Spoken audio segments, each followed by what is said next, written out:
Welcome back to another video with Sac City. Today we are going to be taking the R35 GTR motor and test fitting it in a 350Z chassis. We picked out what chassis we're going to use today. It's not going to be the final chassis. We're using a Nismo 350Z chassis for that. But for now we're going to see what happens with test fitting the motor in the engine bay and how much room we have to work with and kind of placement and what subframes are going to work. So I'm going to go grab that and I'll see you in a second.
Right now, as you can see, the motor is somewhat in the engine bay.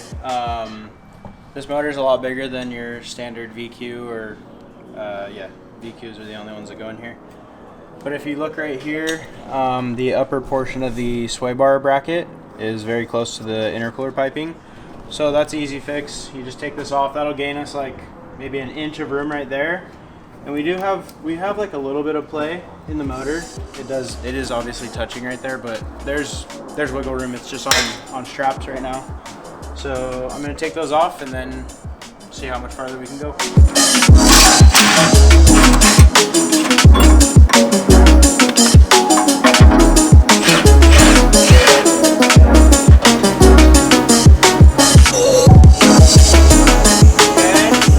Alright, so as you can see on the GTR subframe right here, it is actually touching like kind of where the tow hook is for like, I don't even know the correct term of that, but it's hitting the chassis already and we are miles away from being in, I guess you could say.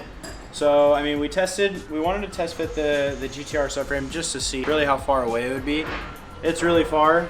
We kind of knew that going into it, but now it comes down to the factor of taking the subframe off, and we're gonna obviously start out with the 350Z subframe, put that in there, and then we'll place the motor back in here, and we're gonna have to make custom mounts.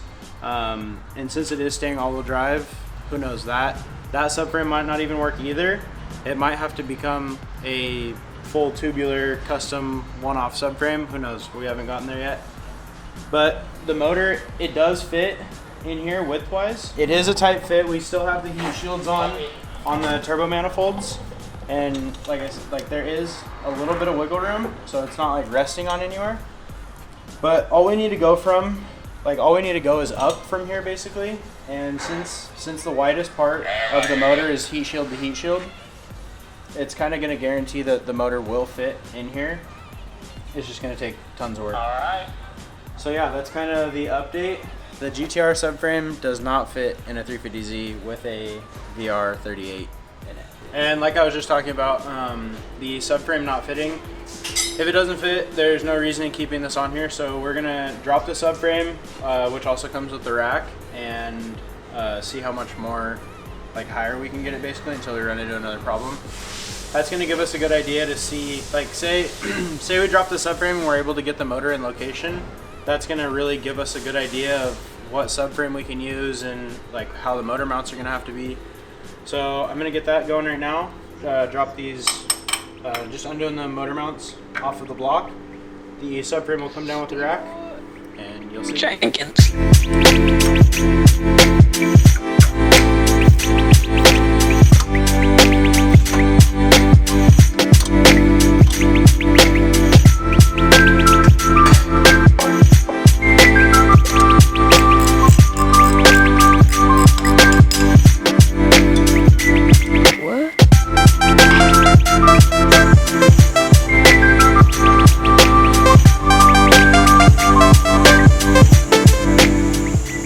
Okay, so we got the subframe, the R35 subframe out of here. You can see how much higher the motor is, and the rear axle now is, or the front axle is literally right where we don't want it to be, if I'm being completely honest. But this looks like it's center of the wheel arch. I don't know if you want to pan up and kind of show like where the center of the arch is, but yeah. So that's gonna be a problem because if you come back here, the motor can't come back anymore. The wastegate is already, or the wastegate dump is already touching the firewall right here. So unless we get different wastegates made, or yeah, that's basically the only option we have, is either get different wastegates, and there's no sense in doing that since this motor's already, or this is already done. In my idea, I think it'd be better just to make different mounts for the subframe that correspond with front axles. But if you want to go, I'll meet you up outside the car. If you realize how much higher the engine is now, we could honestly probably drop it maybe, I'd say, an inch, and that's where it's going to have to sit. But everything fits. We didn't even have to take the heat shields off, the turbo manifolds off. The intercooler piping clears on this side. This side's a little closer than I would like, but it honestly, it will work like this. I mean, I guess I'm glad we did this, because at least we found out that the R35 front subframe will not work with this. So then it kind of just allows us to choose the next steps forward. So that's going to end today's video. I think we made huge progress, honestly. At least we knocked off the R35 subframe off the list.